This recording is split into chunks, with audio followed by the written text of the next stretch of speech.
for most of us, it feels like this school year actually started in 2020 of March, and it kind of feels like it's just all blurred together in one big thing. But I think it's safe to say that it's time for us to put the past behind us and move forward and start thinking about what we can do for next year, a full school year. Welcome to the Teach Bigger podcast.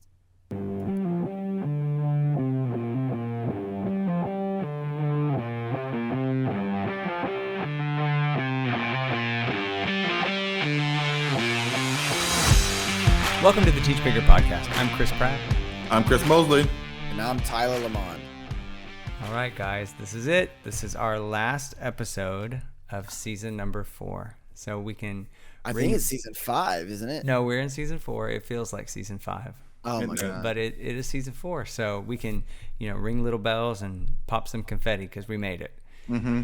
So, and, to all of our listeners that have been faithful with us through all of season 4, we appreciate you. Thank you for listening.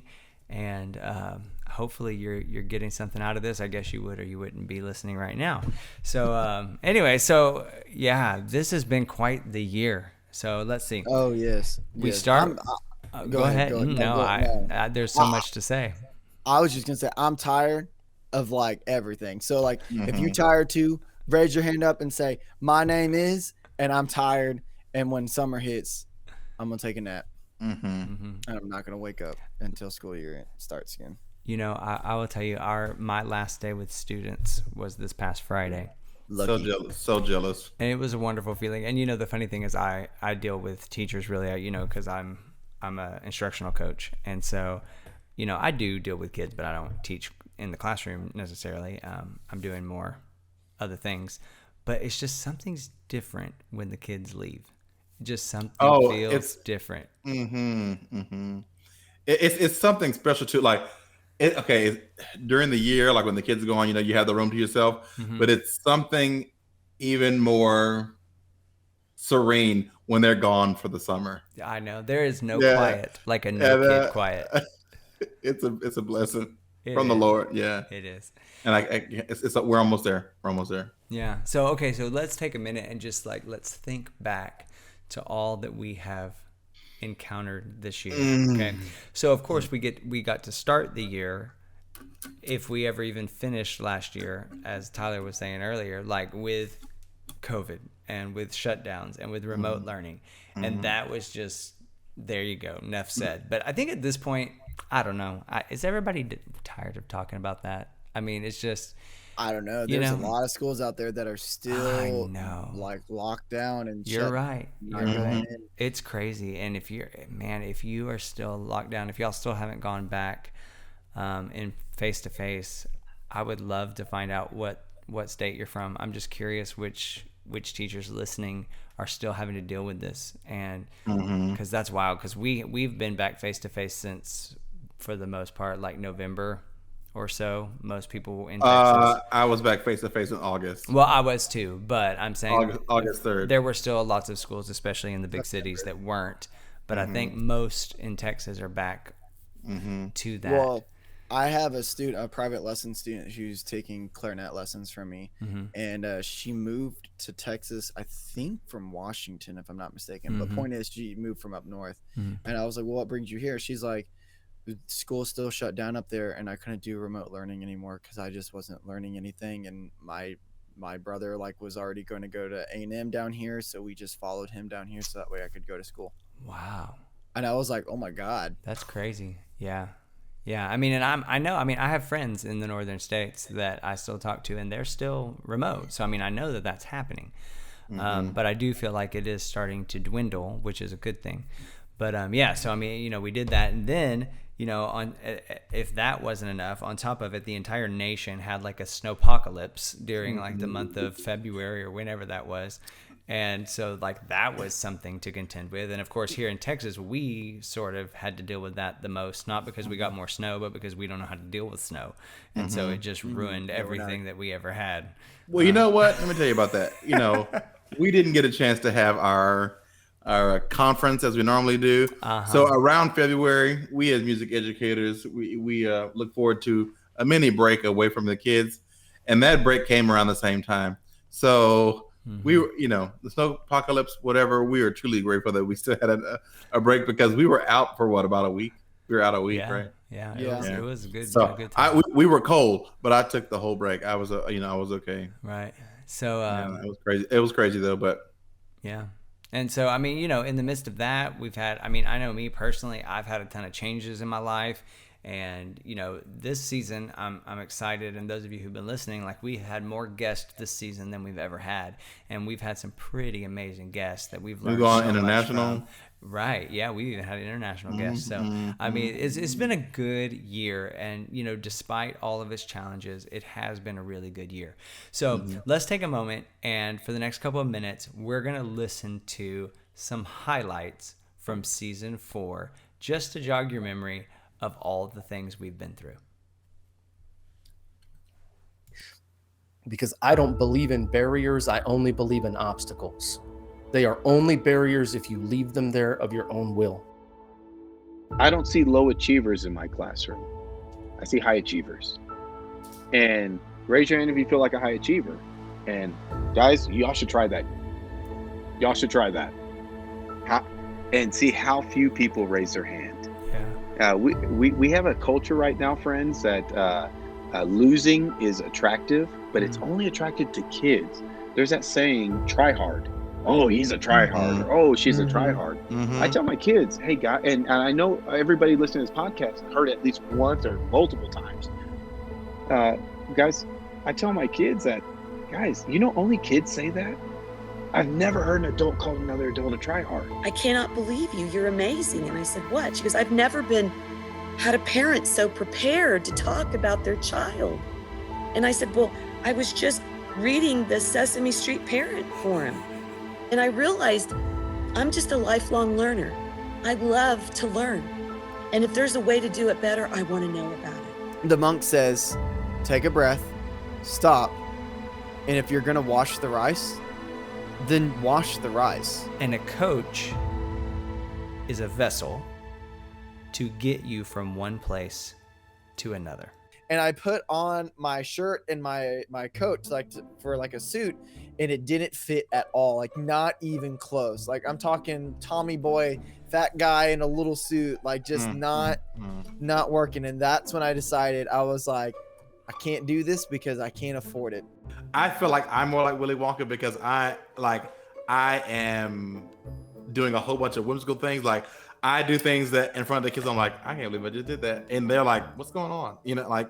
All of that random. You know what? I think I'm kind of like Willy Wonka too. Yeah. And I also eat chocolate in front of them. Right. What I love is how apparently in our view, Willy Wonka is the highest level of educator that there is. And I teach little people. He wasn't just fasting for a day. He fasted for an entire week. Okay. And you're thinking, wow, that's pretty crazy. Like, I hope he was safe or whatever. Well, do you know how he broke his fast? He went to Taco Bell and he ate it up with. Wait, I didn't know. I don't think. Did you go to Taco Bell to break your fast? Tyler would remember better than me, I'm sure. I sure do, because he was like, let's go to Taco Bell. I was like, Pratt, you haven't eaten in a week. You did this to like cleanse your body of all the nastiness. Why don't you try some chicken broth and like some bread or something and like ease back into it and only eat healthy things? He ran for the border.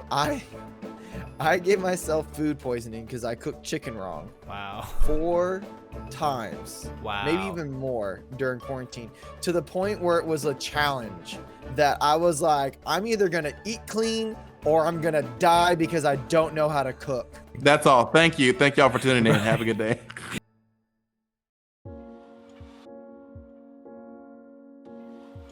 Like what a true perfectionist does is they start at the beginning and they do the project all the way to the end.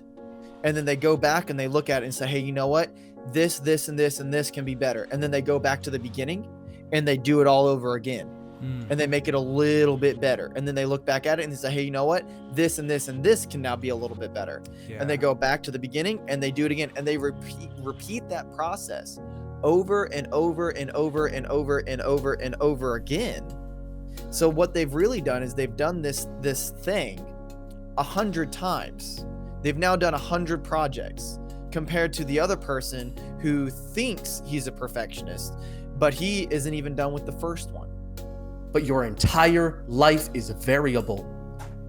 Math is learning how to creatively process all of the things that are changing and to respond to it based on facts. At times, I think the more vulnerable that we are, to be coachable, it bleeds off into the kids, and that's just part of the culture. You'll see that in return. And Yes. I think as teachers, we have to get rid of that mentality, and we have to adopt the mentality of like, I just want to improve. And if it's not perfect this time, then I'm going to keep going. And growth, okay, think about this for a minute. What do we look for in our kids? Do we look for them to get it exactly right every time, or are we looking for them to get growth? Because when we see that they're working hard and we see that they're making growth, we call that a success. And yes, ultimately we want to get it to where they've mastered it. But mastery doesn't necessarily come on the first try. But yet, as teachers, we try to make mastery on the first try. We think that somehow now we've got a degree so we can never make a mistake. It's not that we're trying to make mistakes, but we're people, and people need to grow. Because if you're not growing, you're dead. Accountability is not the same online as it is in person. You're teaching people, not a product. Everything begins with a conversation. Whether it's a conversation telling me to shut up and get off my butt, whether it is sitting down and having coffee with a House representative, everything that has ever happened began with a conversation. So if you're not reaching out and trying to build relationships and just sit down and talk with people about your idea, it's never going to go anywhere. My advice to those teachers, to get through the end of the year, is keep instruction going. Like, don't stop, because the busier they are, the less they have time to have behavior issues, So maybe what you're teaching is different, but still come at it the same way, because it'll make it easier for you, even though we're tired and everything like that. If you want to have a good end of the year, I would say keep going, go all the way to the end. That's what I'm doing. This is not a job to me. This is a calling. This is a ministry. This is the culmination of my life's work academically. I had to fall in love with the topic of science. And when I realized that the patterns and the way that you observe and thinking like a scientist helps you in every aspect of your life, I was just hooked. If you're not a better teacher 10 years from when you started, there's something wrong. So why would you be expected to know everything in your first year? I would say be the light in a dark room. I kind of challenge our listeners with this thought. I want you to consider the ratio, the amount of time you spend in any kind of professional meeting, whether it be a PLC, a collaborative team, whatever you want to call it, where your team meets together to discuss, right? And I want you to think about, what is the percentage of time you spend talking about data and curriculum, and what is the percentage of time you spend talking about people? And that will show you where your priority is. All right, so this is our last episode of the season, so we thought it would be cool to start off just by telling you what we're planning on doing this summer and for next season, because some big things are coming and you don't want to miss it. And so definitely over the summer, we want to stay connected with you.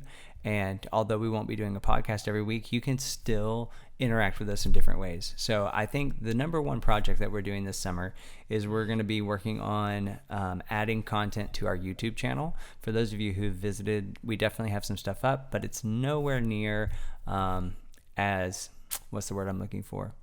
Put together as we want it to be. Involved. Right. So we're definitely going to be creating some new series and doing some new things this summer. And, because we have a little more time, we're going to dedicate a little bit more to video. And so definitely periodically check in there. On YouTube, we are just Teach Bigger. That's the name of the channel. And so definitely check that out. If you have trouble finding it, just type in Teach Bigger Podcast and you'll find it really easily. And definitely want you to check that out. Also, our team, we're going to be headed to the sunny state of Florida. We're going to be headed to Orlando, and we're going to be doing a little trip to the ever popular theme parks in Orlando. We felt that this would be a fun way for us to not only unwind, but also share some cool content with you. So we're going to be visiting Epcot Center in Disney World, and then we're also going to be going to all of the Universal Studio theme parks. And we're really excited about that because that's going to give us an opportunity not only to just kind of unwind and have fun, but we're going to come at it from an educator's point of view, and we're going to use some of those experiences to help give you some ideas for lesson design and just themes and different creating things. the experience, because I think those theme parks are really good at connecting with people, and like every part of so you step onto the grounds or whatever is an experience, is planned, it's intentional. And I think I'm going to look at that point, like, absolutely, what are they doing? Why am I drawn in right here? Why do I feel this way? Those type of things. And that from your teaching standpoint, the presenter side of it, the performer side of it, like I'm going to get some takeaways from that side. Exactly. So that's our hope, is to be able to go there and not only have an experience ourselves, but to share that with you and kind of the insights that we get and the things and the ideas we learn from that. And hopefully you can launch with that as well. So that's one thing we're going to be doing. Also, Tyler, why don't you talk a little bit about the leadership culture camp that we're going to be hosting? So we have gotten contact with a school that I've been helping out throughout the school year, and they have asked us to do this leadership culture camp, this little workshop with them. If you've been listening to the show, you know that we've been talking a lot about this camping trip that me and Pratt took our band kids on a few years ago, and how it changed the entire culture, and how we had all these games and all these things.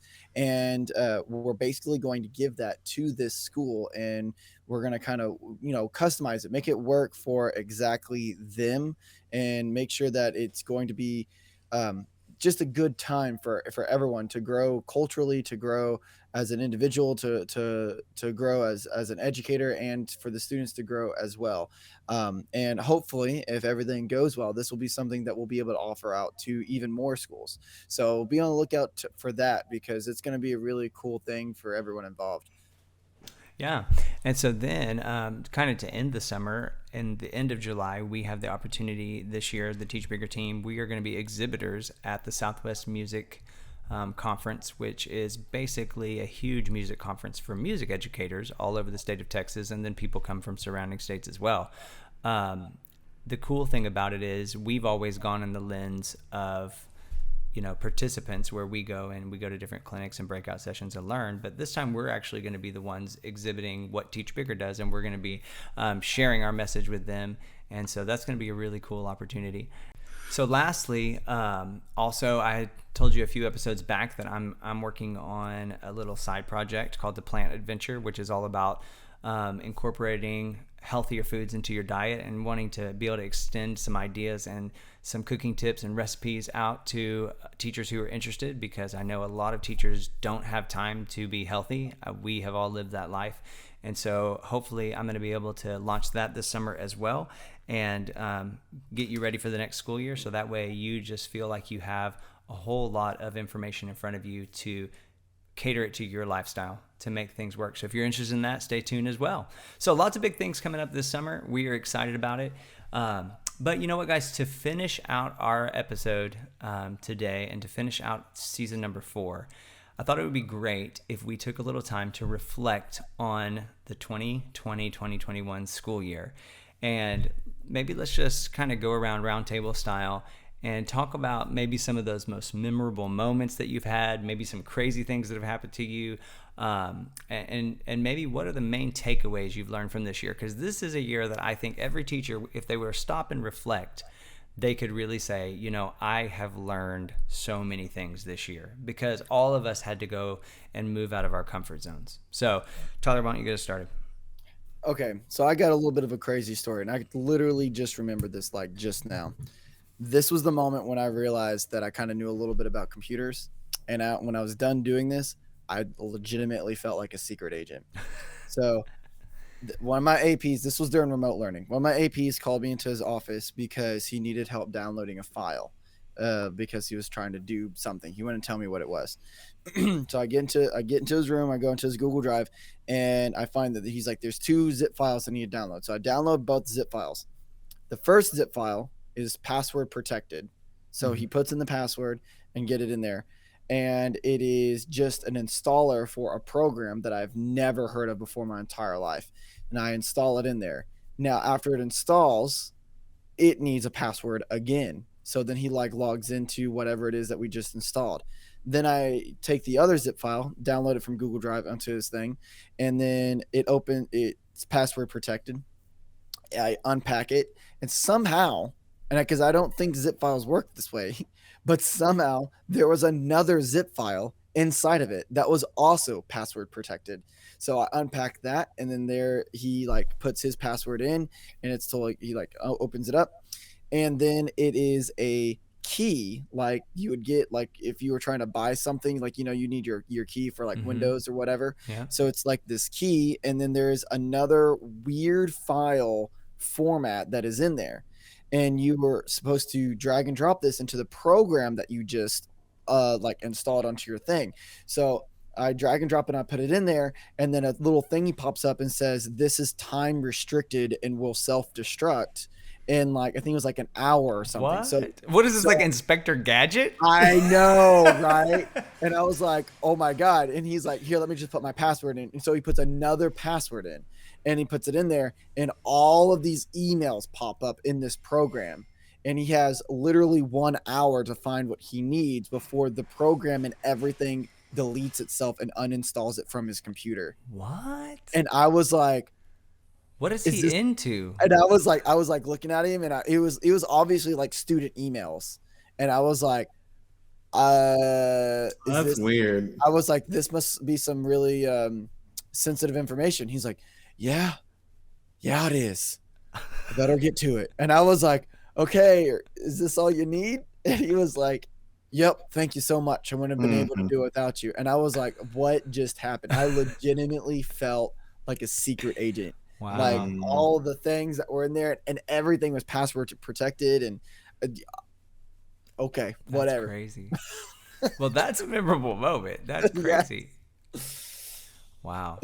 Top that one, Pratt. I don't know. I mean, well, I can't top that. I can go like totally opposite of that okay. Whole situation.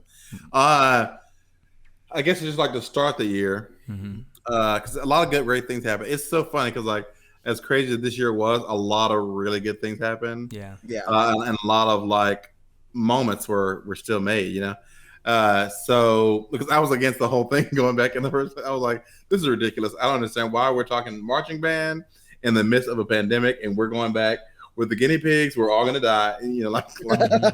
I really felt like that. But anyway, because we went back earlier than everybody, because they gave us the guidelines like at the end of July, and they're like, you're clear to go back in August. Let us know how it goes. You can write us if you have any questions. So anyway. So I remember the first couple of days of camp. So my band last year was like 250, right? And they love like the marching band. They love being like in a big group, and they love being around each other, and and so we had to make like 4 different groups, and we did like 20, 25 a group, kind of like like this is how many people responded they were going to go to the camps and stuff. So like 25 a group. We had like band A, B, and C and D, and I just remember how weird it was at first. Like the kids, they were not talking. They would not talk, and they would not like interact. They would not like they were on edge too.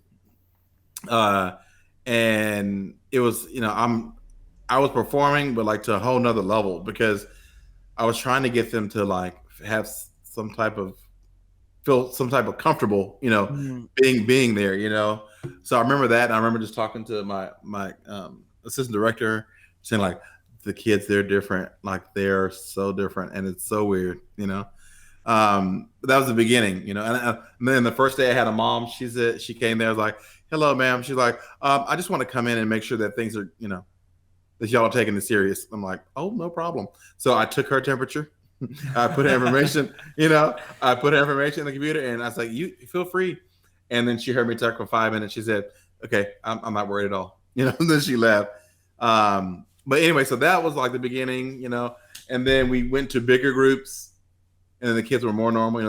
They saw more kids. Like in the first, like in the going into the school year, I had 2 groups there, but like they were rehearsed separately. So I let them like see each other kind of like outside, but we didn't like mix the groups, because So they felt a bit more normal there, and then we brought everybody together like at the beginning of the school year. So they were just so happy to see each other, So, and so you had that, and then the school year started, so it was more normal. Then more kids came back. We had our football game, and so the kids, they got more and more relaxed, And then after a while, they were back to themselves. Yeah. It just took so long, Right. For that. But I just remember the looks on their faces, how like awkward they were, because I told them, I said, last year I was asking you something about music, and this year I'm asking if you have diarrhea. We've come a ways, I was like, you know that we really want to do this activity, Right. So I think it did make them appreciate it even more. But just the transition from how we started, especially to where we are now, like they're back to their normal crazy selves. So Yeah. it just took a while. It takes time. So that's one of my first memories from this year. And then like to me, it's like, what do I say to them? Like, like I feel the same way that they do, but if I act as weird as they do, then it's going to be a really awkward, camp. Mm-hmm. So, well, and that just makes me think, like, if this was your first year to teach, oh my God, I told them that. That's amazing what you've gone through. But I have a feeling that those people who started the school year this year for the first time, like, they were coming and they just got certified and they just started teaching. Mm-hmm. In 5-10 years, those are going to be some powerhouse teachers, because they've had to learn how to adapt. They've had to learn how to do no system. Everything will be easier after right. that. I mean, as so many people have said, it's kind of like we're building the plane as we're flying it, and they've really had to jump in there and do that. Mm-hmm. So congrats to those first year teachers this year. Mm-hmm. And next year will be so much easier. Oh yeah, if you got through this year, you can make it. You can make it. So tell us about a moment of yours. Well, okay, so I have a lot of takeaways, but I think to preface any of my takeaways, I've got to start with this memory, and it is and I had shared quite a bit of my story on one of our previous episodes, but I actually this year I have moved 3 times to 3 different cities in the course of 6 months. I told y'all he was on the run from the law. I knew it. And let me tell you what, I will say that I hate moving too, and that was a life-changing experience, because it was for the most part, I'm really close with my family, and I've always lived kind of next door to them for the most part, especially since I've had children. Like we've always lived very near to my family and my parents and my brother and his family and whatever. And so this was our first time to move to where it was me and my wife and my kids, and no one was like within 100-mile radius of us. And I realize a lot of people do that. That was just different for me, and it taught me and my family a lot about me and my family. We've had to learn a lot how to be able to do our lives, but the thing that I endured the most was having to move my entire house all by myself. That was very hard. That was literally, I think I thought I was maybe going to die, because I was moving in the middle of it. No, it was bad. Look, it's bad. It's bad. It's bad. I believe that. And, had it not been for the blessing and the grace of God, literally these 2 people were sent like angels to help me, that we didn't even know, but they offered to help, and they helped me all day long. And I couldn't have done it without them. And it was just amazing, just the way that was orchestrated. But it was a learning curve for me to move my family. For the first time, we lived in an apartment, and those of you who have lived the apartment life, and I know many of you do, but when you live that apartment life with 3 kids under the age of 6, that is not living. That is just not living. And so we've learned a lot, and I've had some struggles this year, but you know what? It's cool, because we're moving forward. But I think for me, that has shaped a lot of what I've done, because I've had, in the past year, I've had 3 different schools that I've worked at, and I've lived in 3 different cities. And none of that is because like I got fired or I was a bad teacher or whatever. Like, I know he was a bad teacher. Right. I tell you. Oh, yeah, I know, if you are tuning in maybe for the first time or you didn't hear that episode, I don't remember what episode it was. I don't remember, but it's in this season. Just go back and listen to all the episodes. It's early on in the season. But I have a pretty wild story, but some crazy things happened and it kind of shifted our life circumstances, but I learned a lot out of it. So for me, that's been a big takeaway, is just to learn to roll with it and just have hope, have faith, and believe that what you're doing is going to happen. And I guess maybe that has been my biggest takeaway. And it's something mostly that you brought to the table early on in the podcast when we were talking about COVID and kids coming back and everybody being anxious about it. And this quote has really stuck with me. And I think this is even from the first episode in the podcast, but this quote is stuck from me by Dr. Tim Lotzenhauser. And it was, successful people will be successful. And that's what makes successful people successful, is because they are successful, and that's all they know how to be, because it's ingrained in who they are as a person. And I've overcome some things this year, and I'm not bragging or saying like I'm just great, but I'm going to make sure that I'm successful because that's what I do. I have to be that way because I can't be any other way. And I know for so many of us that are listening, that's how it is. Like, we want to be the best we can be. And so you figure it out, and we have to figure it out for our kids. So I don't know. For me, that's one of my major takeaways. Well, he said, like, because he said it to us in our professional development. It's because he was kind of putting everyone at ease. They will continue to be, successful. So that's why I told, we talked about that at the beginning. And then I literally led with that at the beginning of the camps. Yeah. Because they latch on to that. Like, you know what? Yes, we are. Yes, it might look different. What's the new norm, and we can do it. That's all you need is that. So. Yeah, that's good. Anyway. So what else? What are the takeaways? I mean, I don't know if you had did you have another moment? Or I do have some other moments, but I don't want to monopolize your time. No. Well, you've been doing it for 9 years. So wow. This is not a different thing. Yeah. I mean, is there another, like, a moment like with school, maybe that stood out for you? Well, okay. Before we go back around the table. Yeah, we'll go back around, and I will just start off by saying this. Tyler reminded me of this, and this is so incredible, is that I did go back to the classroom for the first semester of the year, and I was teaching band again, and that was a different experience because I had been out of the classroom for a little bit, but it was good. But I had the opportunity this year to teach for the first time a student who was completely blind. And let me just preface it by saying, think of the nicest child in the world that you've ever taught, that you can ever think of, that absolutely just loved learning and loved people and loved school and whatever. And that is this kid. Like, this kid, you cannot even think about him without smiling. He is just a delight in every way. And he was completely blind. And I don't think his story was that he was born that way. I think that something had happened early on in his life that caused him to go blind. But I will say this, one of the top 3, definitely most impactful moments of my entire teaching career was meeting him and teaching him how to play percussion instruments. And let me say that because of COVID and the way our school was bringing back students and whatever, it just so happened, which was such a great opportunity, that for the first few weeks of school, I would say 3 or 4 weeks of school, he was the only student in my class. So I got to work with him one-on-one, because that would have really been even more challenging had I had a classroom full of students. But just because of the way we were bringing kids back on campus and we were doing it by alphabet and different things like that, he was the only kid in that period that I had. And so I got to really so into his life and let him experience things he's never done before. And, he had been in band for a couple of years, and he had always played like drums, right? And so he was getting that down. He had his drumsticks. He knew what to do. He could play a lot of really great stuff. I mean, he was learning, because he does not in any way have any learning disabilities. He just can't see. And so, I mean, he was doing really well with that.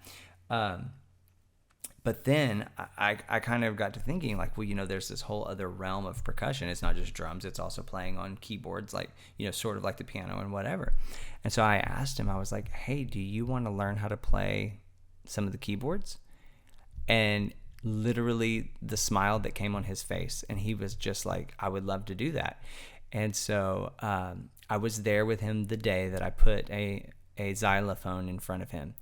And I literally took his hands and we began to explore the xylophone with his hands, bar by bar, frame, the strings that hold it together. And it was like he was completely fascinated, because you could tell he had never experienced anything like that before.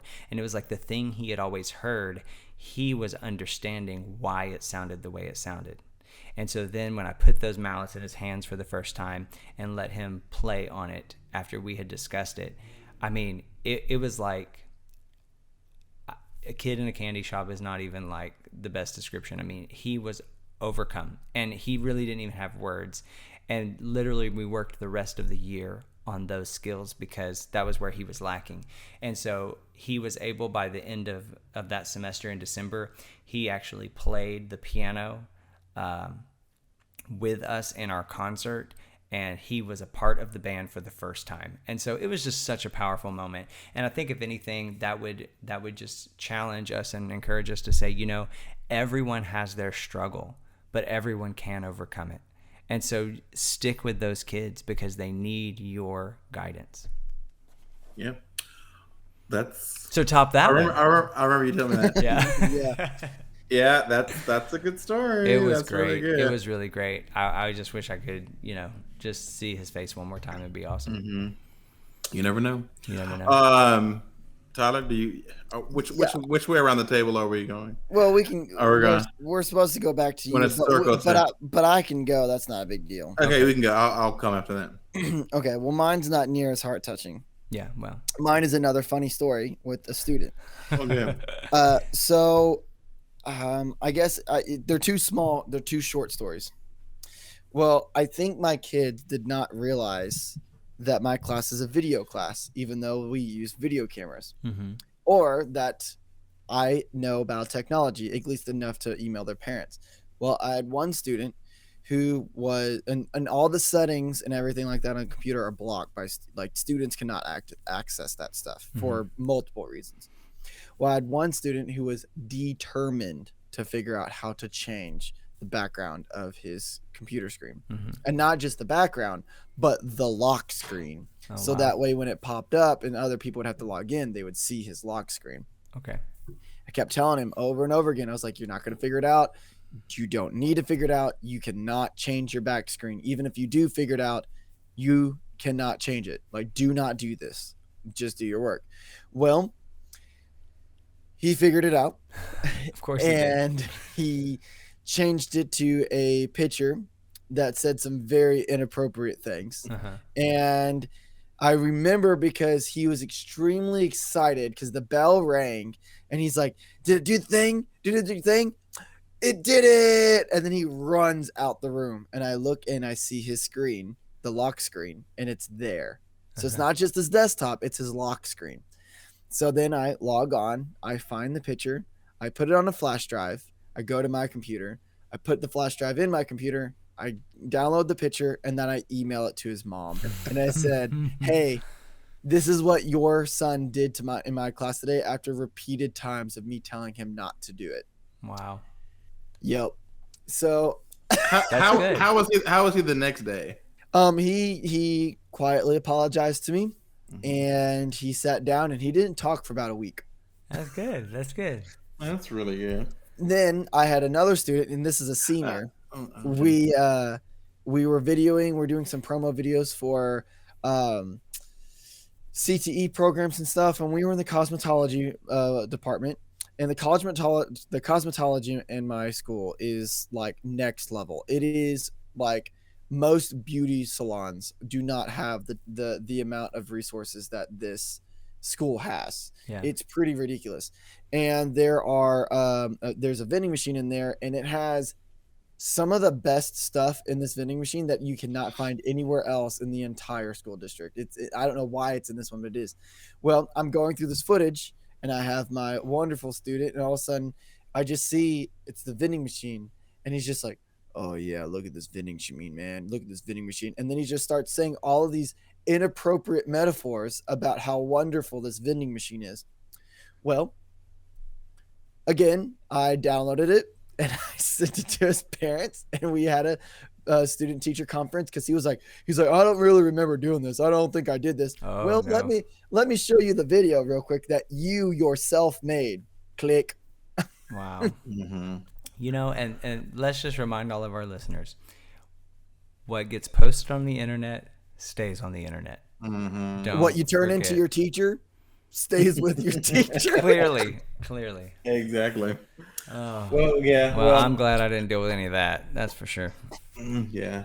Well, so my moment's a little different moment, but you know, I told you how I started the year and what I told the kids, you know, because we last year was my first year at the school, and so we were very successful. We had our sweepstakes awards, which kind of validates your work. You know, because that says, you know, you meet the standard. It doesn't say like, I mean, you're brilliant, but it says like, you know, you meet the standard at least for the state of Texas. So we did that last year. This is coming from a year, like the year prior to me being in the school, they did not meet that standard. And it was kind of noticeable, but so we did last year. So, you know, I started with, we're going to be successful. So blah, blah, blah.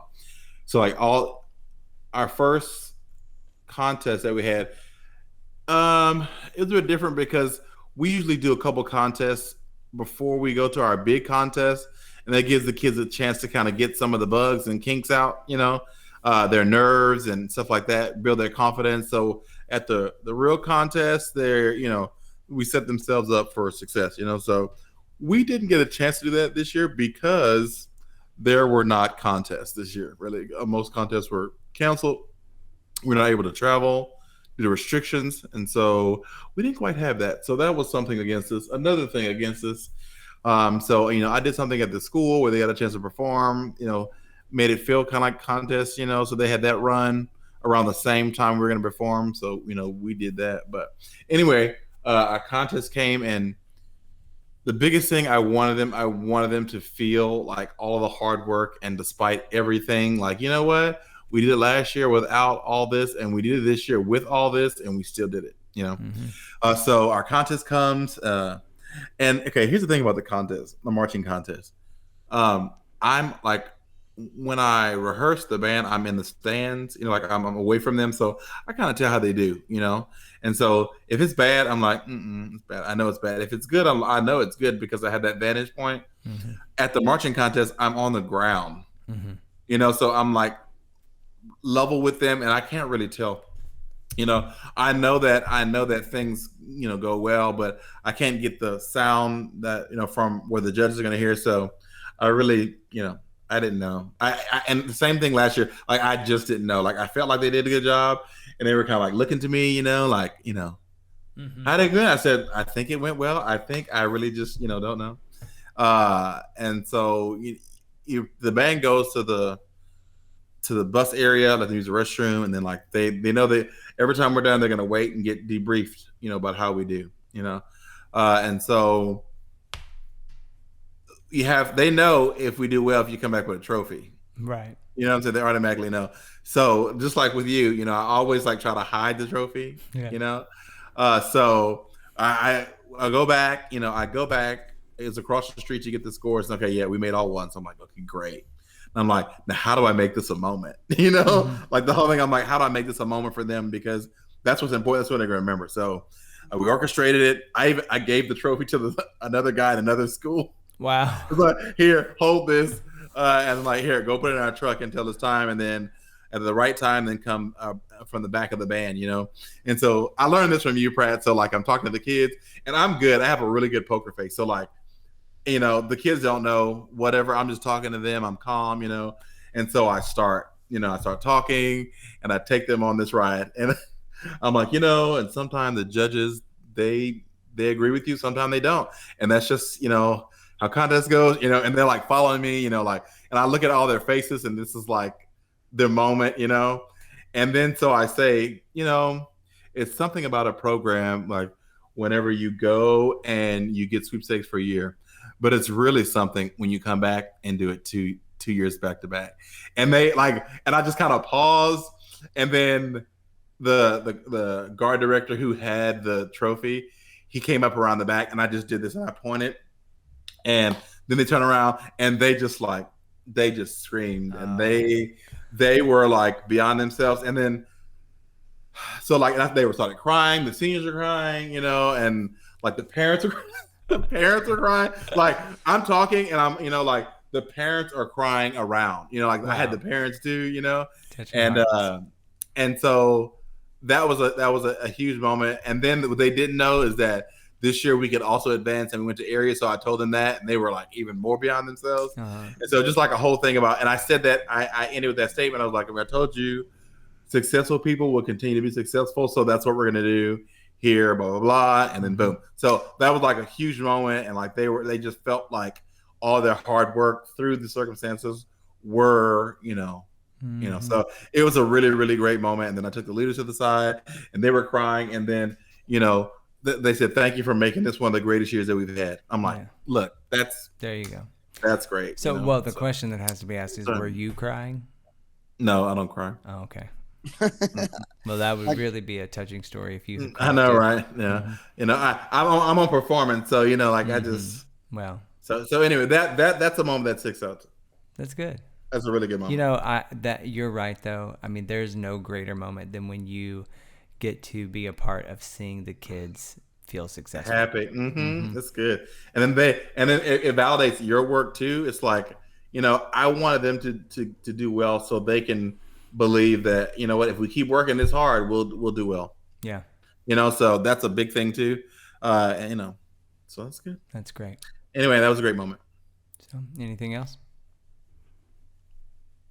Well, don't you? Not on that one. Not on that moment. Lamond, anything?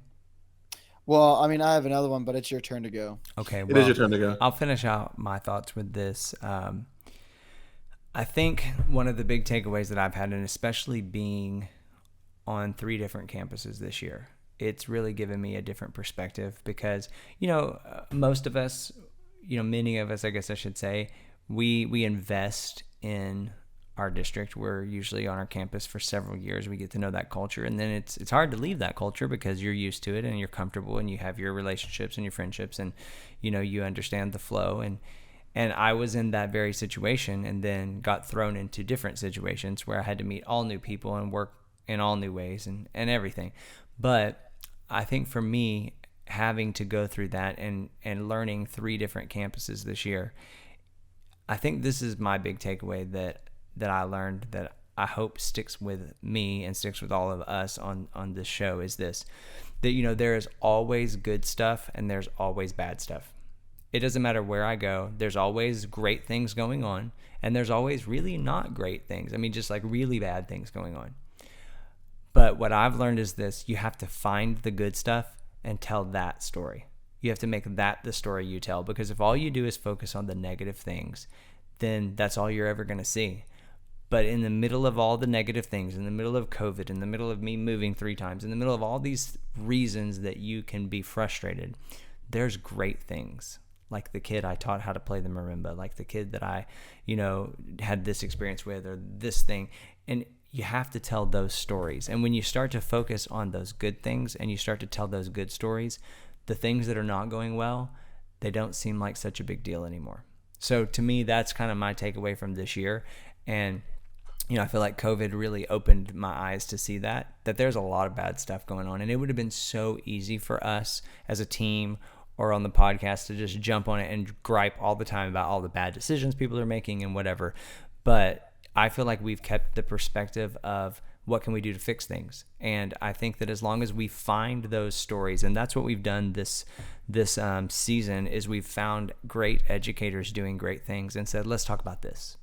And I for me, that's been really uplifting and helpful. So that's me. So this year too, and don't take this in the wrong way when I say it, but if you're a person who stresses, this might be helpful.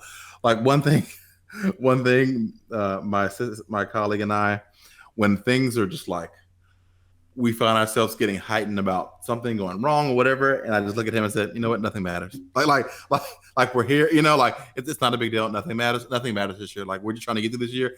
We're just together. We're happy that we're together, And so like whenever something small would come up, I'm saying, you know what? They're here because they don't have to be here, So let's appreciate that. And like, let's not stress ourselves out. Nothing matters. Let's get through the year. Like let's be together. Let's have a good time. Nothing matters. It's okay. Yeah. And we look at each other, we do the shrug, and then we just go, we go on. So we didn't, that really helped the stress level this year about anything that we would normally stress about. And I told him, I was like, anything I would normally stress about, I'm not, because there's no point in doing it. Yeah. Nothing matters. Nothing matters. It's okay. We're just here. We're happy to be together. We're just trying to make memories. Look, we're making memories and trying to move forward. Yep. That's true. I haven't said it to my students in a long time, and it's probably, now that's the end of the year, it's probably a good thing to start saying it again. But like I used to tell them all the time when the students would get stressed out about stuff or whatever, or like they'd be like, well, I have a baseball game, so I can't go, or blah, blah, or something. Be like, hey, do you remember when you couldn't do that? Do you remember when like you weren't allowed to go, like baseball got canceled or like all that stuff for like a year, like, and you weren't able to do any of it? They're like, yeah. I was like, isn't it kind of cool that you get to do it again? And they're like, yeah. I was like, so think about that. Think about that. There was a time where you weren't able to do it, and also that there's people out there who are still not able to do it. Yeah. Right. Yeah. Go ahead. Yeah. Well, I'm just thinking about like one of the last big moments that I remember. It's those like our last contest, and I thought about because this is the last contest period, the marching contest, the last one for the seniors and everything, And so I was like, it doesn't matter how we place it, area or whatever, where we made it, we advanced, through this year. I want them, like, I left before the results were even announced. I was like, it doesn't matter. So we all did our little huddle, and like I was able to stand, on the podium, the drum major podium, and I had them all around, and then I had the Mustang, like our truck in the back, and our principal was there, and so like we had some parents, and all the kids, and I had them come close, and I said, okay, like I want you to, out of respect for everyone, just focus in and open your ears and your heart, because this will be the last time we can all be together, so they, like, everyone get really still, and then I started talking about just faith a bit, like faith, because that's how we got through this year. I said, faith is seeing light with your heart when your eyes only see darkness. And I was like, that is how we got through this year. I said, I want this for all the seniors to know is,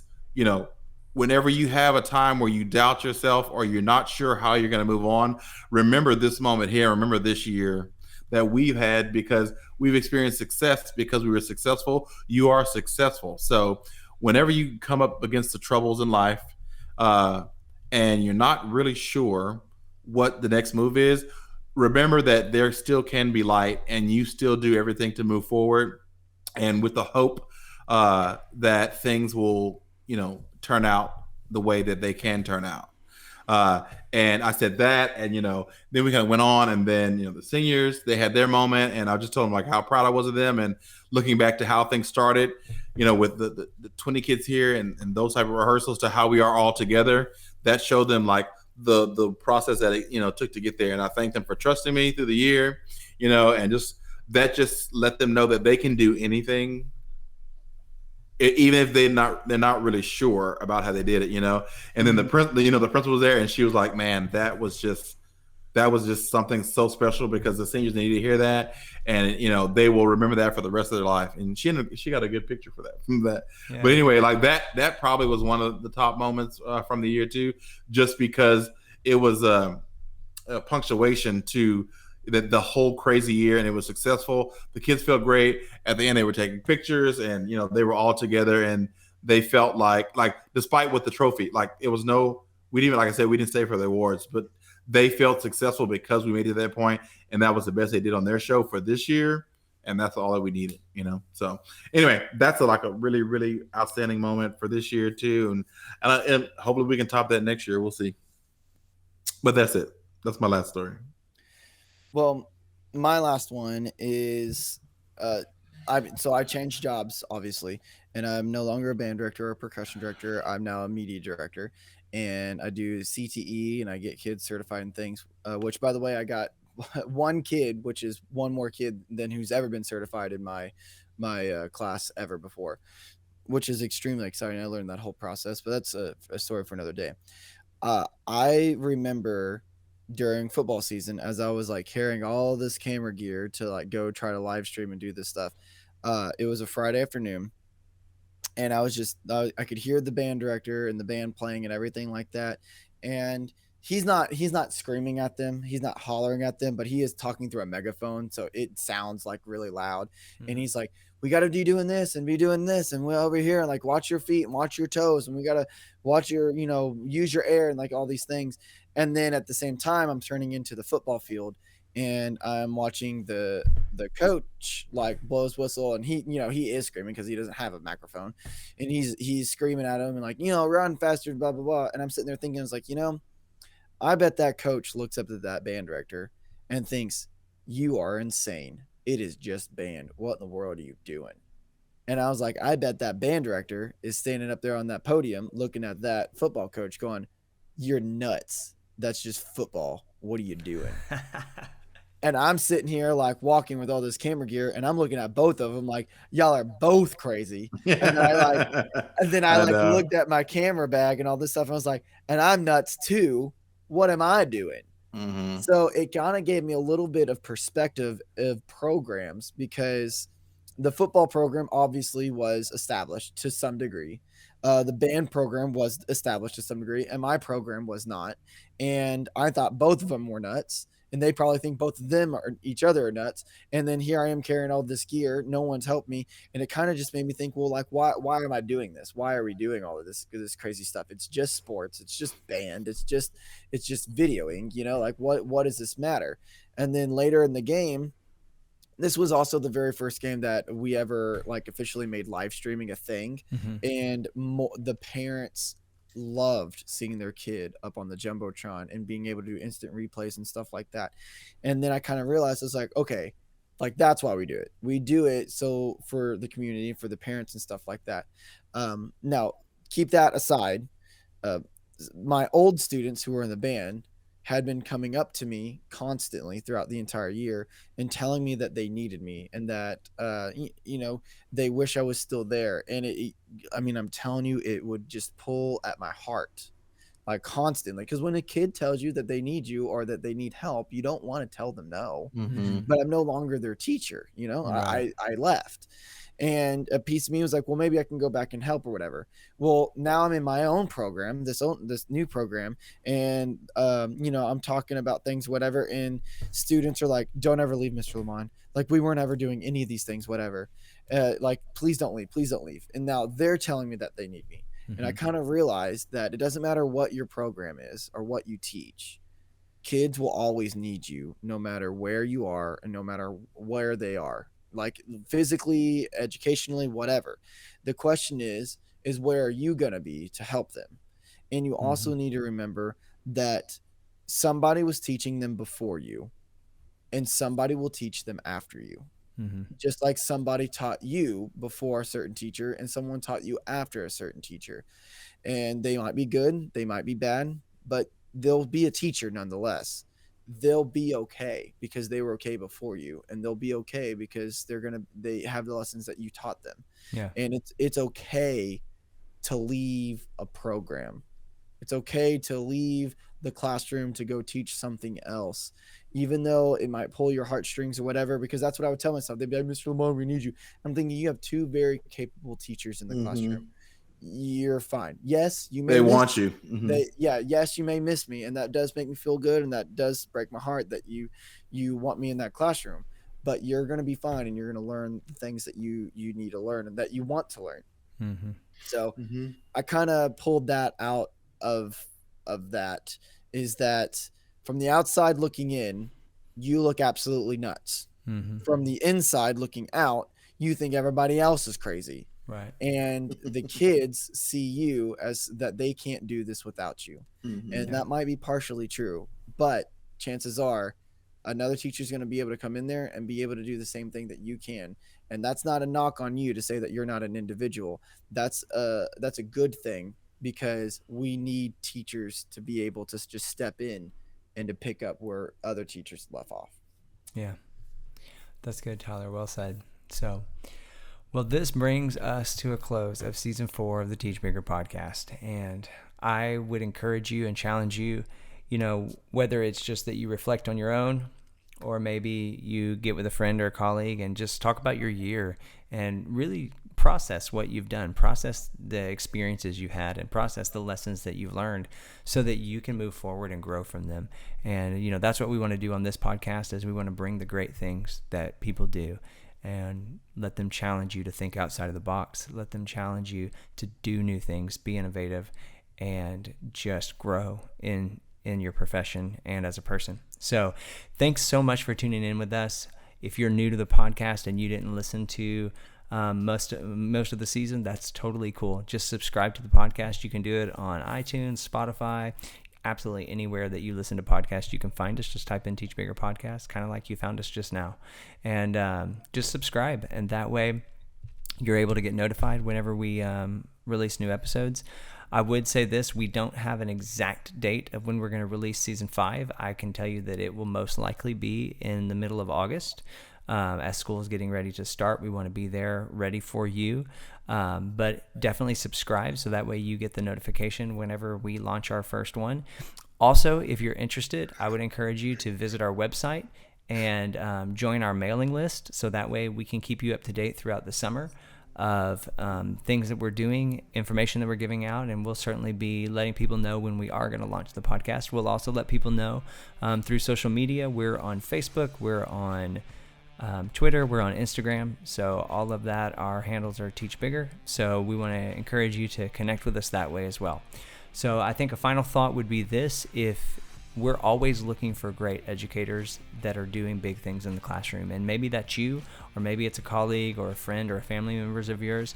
If you want to go to our website at www.teachbigger.com, if you go to the podcast guest page, there is actually a place where you can nominate someone to be a VIP, which would be a guest on the show that we could hear their story and learn from them. So maybe this summer, fill out that form, and that way we can get back with you and them and make some arrangements and hear their story. So anything else, guys? Go out and do something big. Do something big. That's good. So thanks again for listening. Hope that you have a great summer. Get some rest and go do something big.